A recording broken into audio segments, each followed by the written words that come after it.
Hey, listen to Wrestling Roundup on FreeFM, ArrowFM, and MPR. As always, I'm Grady, and live on Discord we got Josh. Hey. It is Backlash this weekend. We got 5 matches on the pay-per-view, pretty standard nowadays. First things first, as always, let's run down that card. Actually, one of these might not be a match. One of these might just be a funeral service, as Gunther is going one-on-one against Pat McAfee. I expect it to be a pretty good match.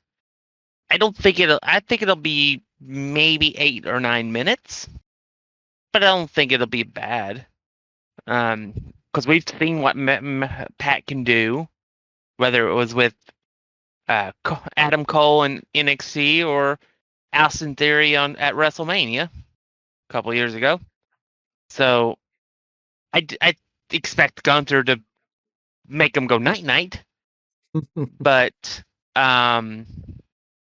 it would be interesting to see Pat McAfee go over Gunther, and it cause Gunther to start questioning himself. I think we're all going to be questioning Gunther if Pat goes over here cleanly. Yeah, for me, the match, it'll be a little bit competitive at the start, but I feel like the most obvious outcome is just Gunther begins to dominate the match and takes control, and maybe he loses by referee stoppage. If he's not listening, he's not breaking the hold or whatever, but I don't know. It seems like a bit of a weird feud coming from Gunther, dropping from, title match, comes on Raw after WrestleMania, builds this bit of a program with Pat. I don't know quite where we're going. Is this like a 3-match affair? Is this to write Pat off for a little while? Is this just to build Gunther back as this opposing force to everybody? I don't quite know what the match is trying to accomplish, but I'm okay with seeing it. Yeah, I think it's the reason I said I could see maybe Pat winning is it comes back to the promo they did this past week on Raw. Gunther called him soft, or got called soft by Pat. That could feed into it. If Pat does win the match, what he said could very well be true. He questioned his heart, his desire for this. Mm-hmm. And again, this could be something that also leads to an eventual Gunther versus Ludwig Kaiser match. Maybe Ludwig turns on him because he doesn't think he has it anymore. He doesn't have that desire or whatever, or he just doesn't respect what Gunther is now. So that could be something. It could be something that leads to that, with just Pat McAfee surprising Gunther, maybe with the most powerful move in all of professional wrestling, the roll-up. Yeah, it'll be interesting to see. I think I hope that at the end of the match I know where the story is going for Gunther, what they're going to be trying to do with him. And yeah, that's kind of my only hope for this match, is that I can figure out what the Gunther future holds.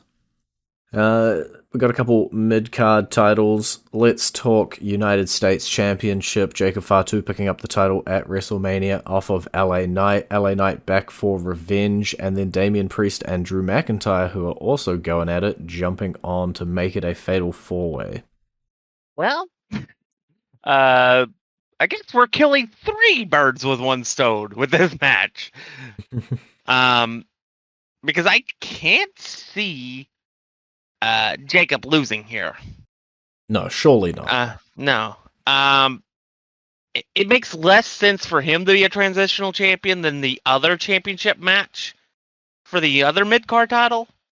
But this is just where we have to do something with Damian and Drew. So he threw him in with the U.S. title match. And because having a rematch between Jacob Fatu and LA Knight would just be boring.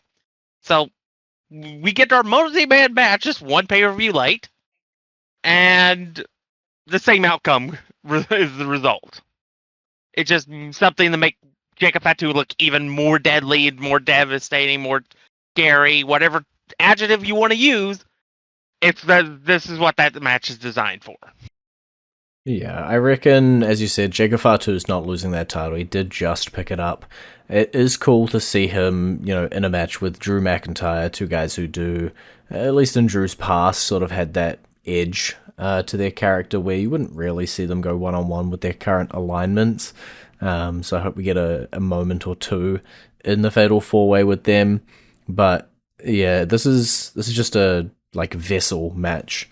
It is here so that Jacob can get a title defense on a pay per view, close out the LA Knight stuff, and then Priest and Drew McIntyre can continue their feud, presumably to a match at the next show, stipulation match, and their feud will spin back off of this. You did mention the other mid card championship, the Intercontinental Championship. We saw Dominik Mysterio pick up that at WrestleMania in a multi man match, the reverse of the United States title, as he now goes one on one with Penta. I'm kind of 50-50 with this. Obviously, I was like, I want Dominik as the Intercontinental. I want to see what he can do with it. But if he was transitional champion, the transition it offered Braun to get it to Penta without directly having Penta beat Braun, I'd be okay with it. I wouldn't be like supporting, but I'd be like, I can see it. I think what's going to happen is it's going to be one of those wonky Judgment Day finishes that we've gotten used to over the last couple of years that result in Dominik retaining because they get involved. Five people get involved in the match. Yeah, it's an interesting one. Obviously, looking at WrestleMania, I was quite hyped to the possibility of a Penta Intercontinental Championship run. I do think that's still potentially on the cards, whether it is Backlash or whether it be down the line. If I'm looking at these two superstars, I think Penta's future is the Intercontinental Championship, and Dominik's future is dealing with the explosion of the Judgment Day.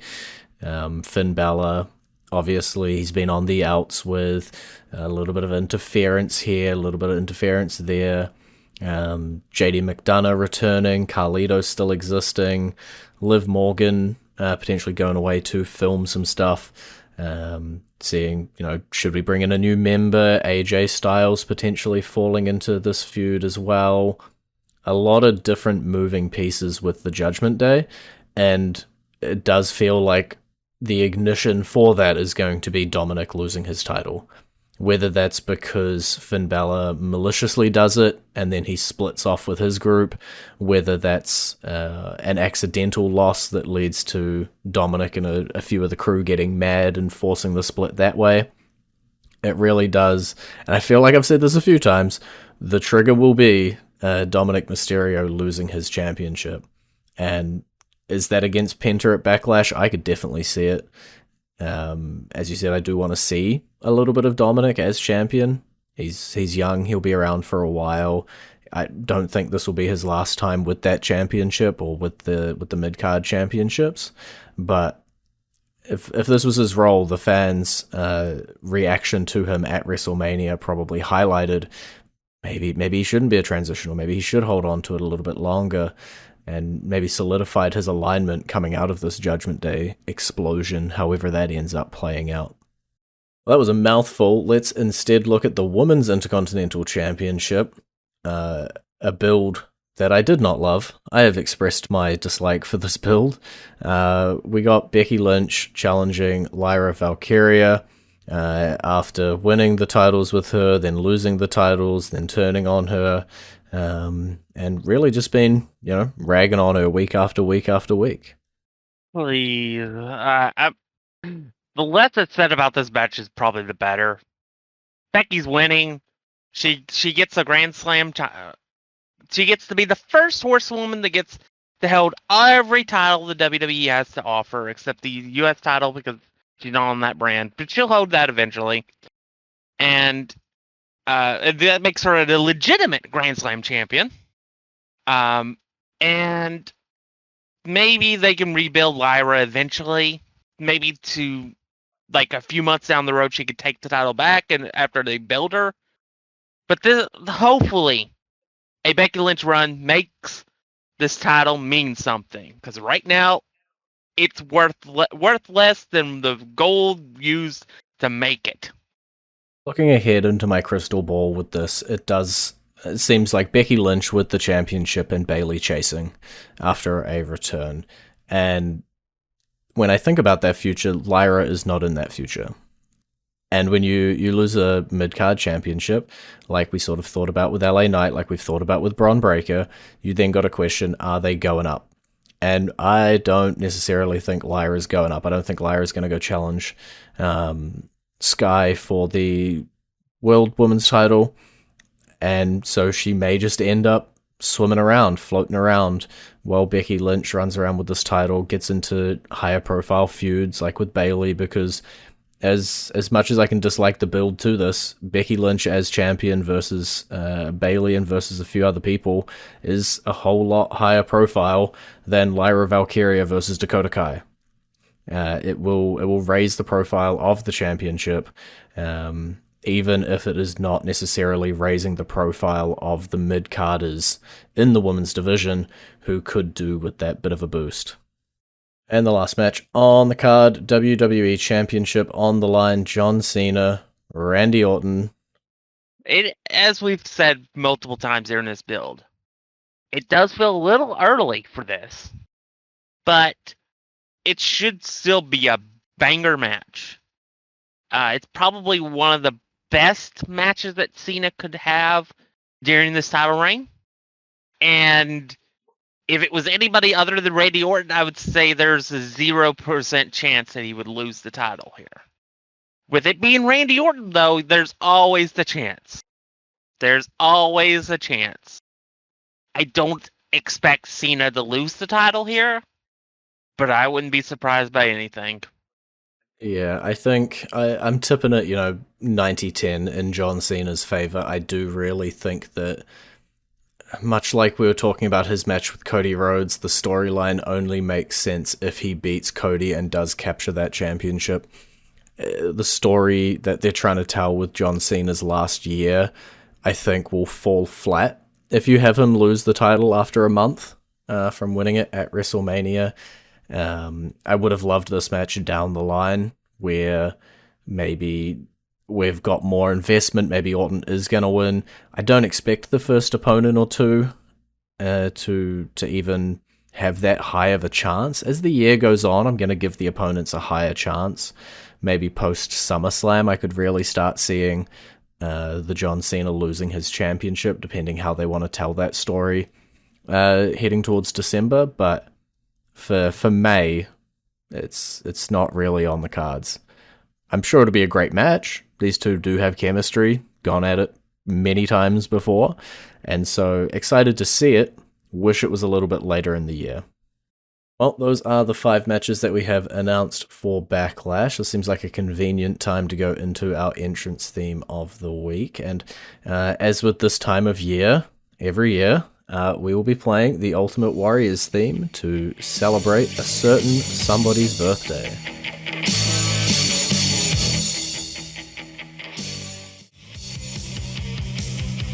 You're back to Wrestling Up on FreeFM, ArrowFM, and MPR. I'm Grady, he's Josh. Obviously, I was talking about Josh's birthday, and yeah, becoming a tradition every year since Josh gets to pick the music. Makes a whole lot of sense. Jumping over to matches that we don't have announced for Backlash. Obviously, Saturday night main event is coming up pretty quickly afterwards, May 24th.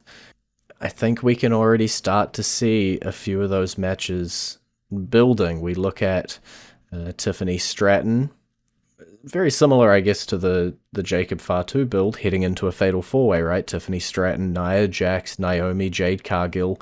You take a feud, you slam it into another feud, and you seem to get a fatal 4-way out of it. Yeah. It should be interesting seeing. I think that will just be straight up Stratton versus Nia Jax. I think that's got to be the blow off for the cash in and stuff. And then we move on, and then maybe the next feud is the one we can start talking about. Will this person be the one that takes the title off of Tiffany? Mm-hmm. But I think we need to blow that off. We need to blow it off for sure because we never really got anything. It got it after the cash in.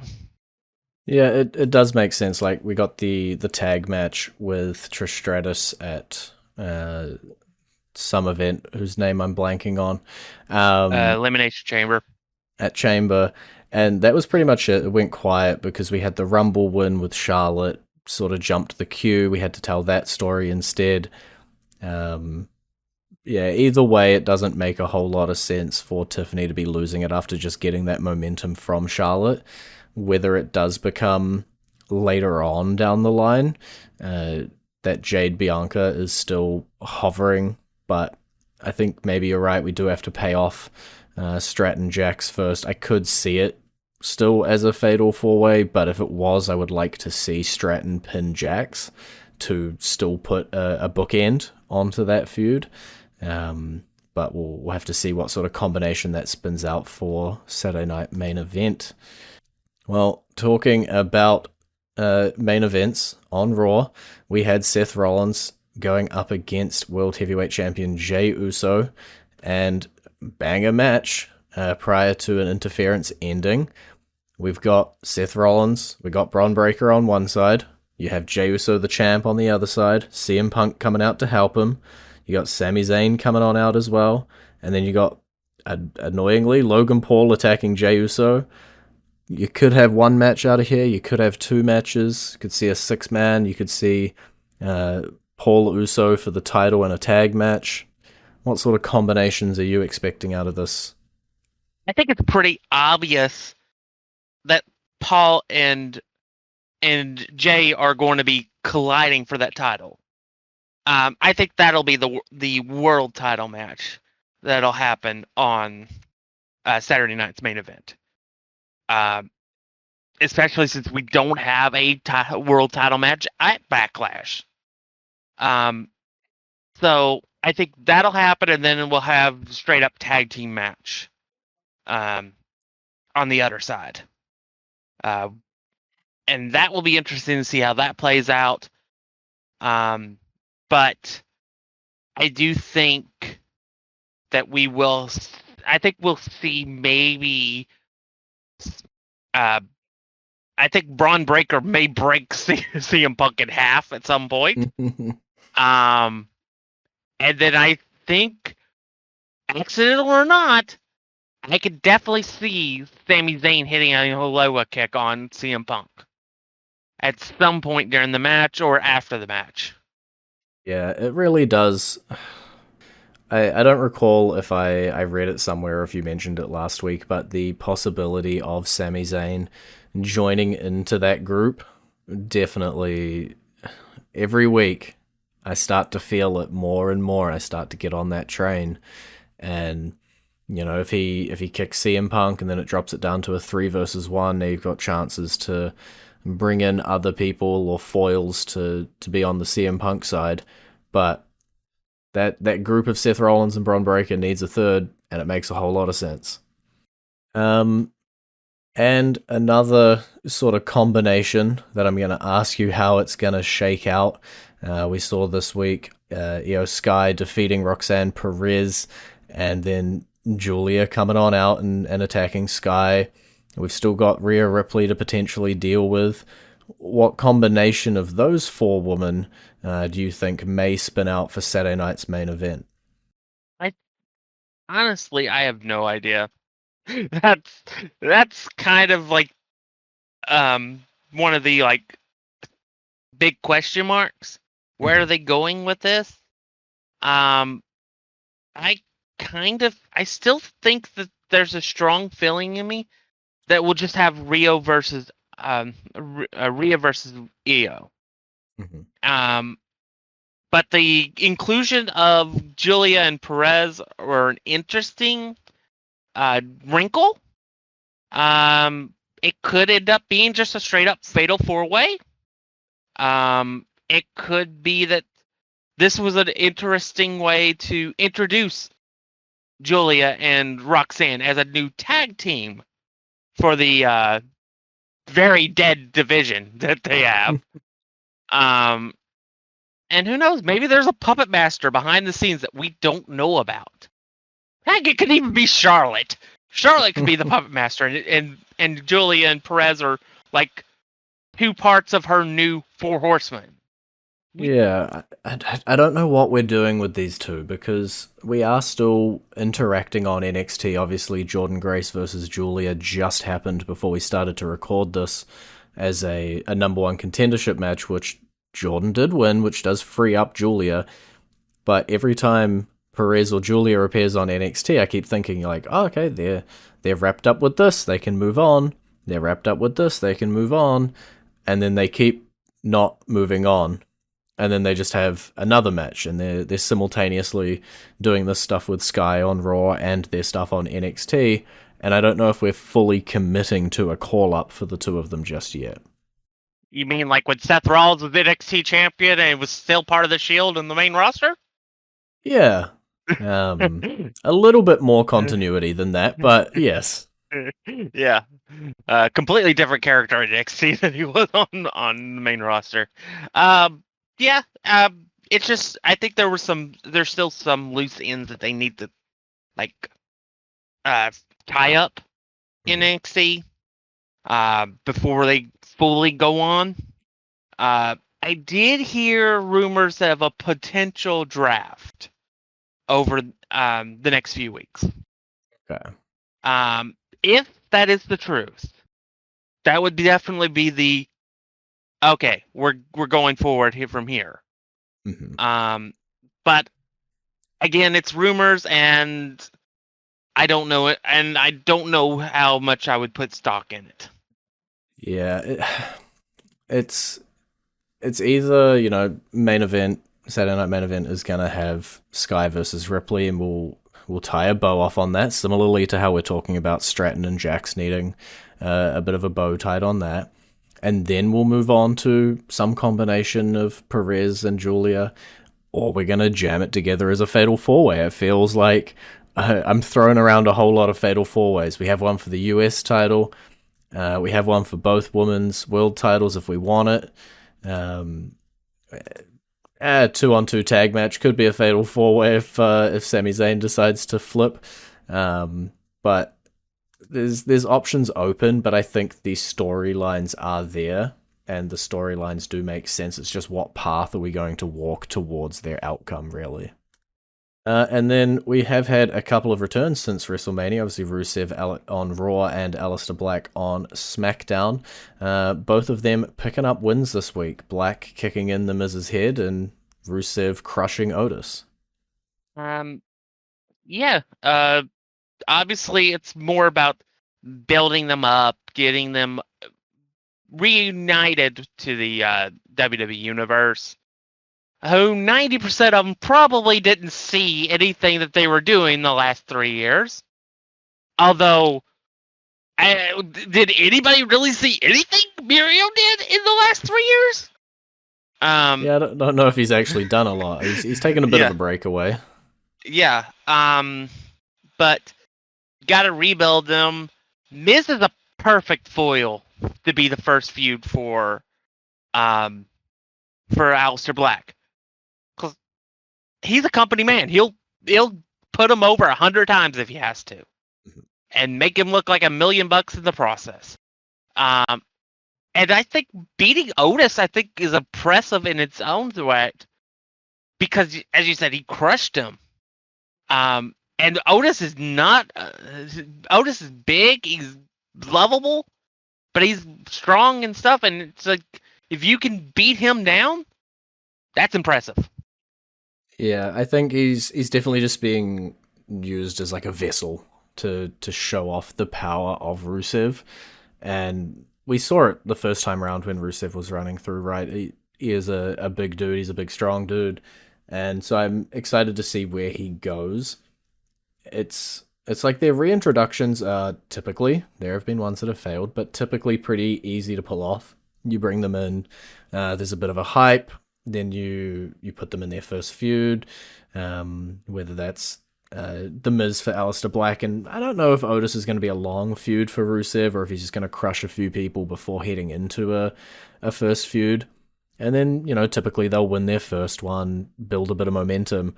I want to see what they're doing in 4 months, in 5 months. That's really going to be the true telling for me of, was the reintroduction good? Did it succeed? How are we looking 4, 5, 6 months down the line?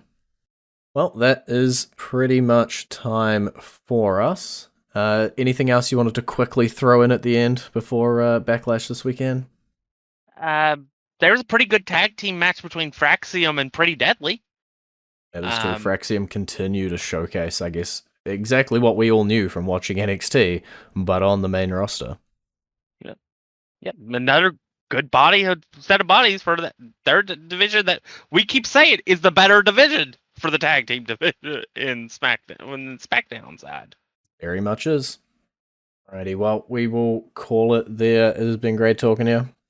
Maybe. You can visit our Facebook page, facebook.com/wrestling R&D up, our Twitter page, twitter.com/wrestling R&D up, our YouTube page, youtube.com/wrestling RND up, and we will catch you next week.